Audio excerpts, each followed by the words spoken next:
Here is the entire history of Melee in under 3 minutes. When Melee came out, it was regarded as a casual kids game, but still, there were competitive players who saw potential in Melee's quick-paced gameplay. New techniques were implemented like wave dashing and L canceling. Melee tournaments sprang up a year after the game's release, and top players like Ken dominated the scene. Players such as Mewtwo King, who wanted to take the game to another technical level, started counting the frames of character movement and compiled them into statistics lists. Huge tournaments like MLG and later EVO were featuring Melee. Then came the Melee Dark Ages. The release of Brawl caused a lot of Melee's competitive players to leave the game. There wasn't a big Melee tournament for a year after Brawl's launch, but there were some players who stuck around, probably because Melee was a lot faster paced and had more combo opportunities than Brawl. The top players at this time were Mewtwo King, Mango, Armada, Hungrybox, and Dr. Peepee. They got the nickname the Five Gods since they were just so much better than the rest of the competition. At every single major tournament, from 2008 to 2015, with at least 2 gods in attendance, one of the 5 gods would win. In 2013, there was a huge spike in competitive Melee fans after the Smash Bros. Documentary by Samox was released. This age was the renaissance of Melee, as tournament attendance numbers were setting new records every year.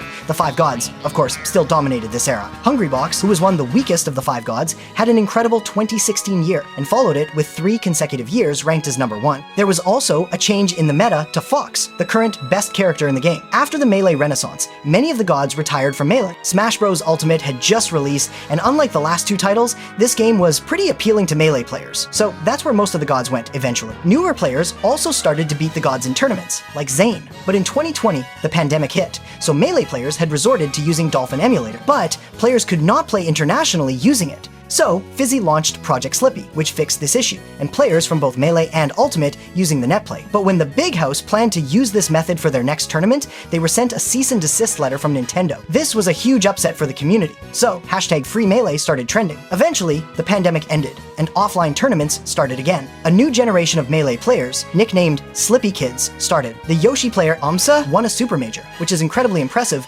because Yoshi used to be a terrible ranked character on the tier list. The Smash World Tour 2022 and the Panda Cup were cancelled, which caused a wave of controversy, but tournaments have still run smoothly since then. And now we arrive at present day. Kobe is ranked number 1, and this is the current character tier list.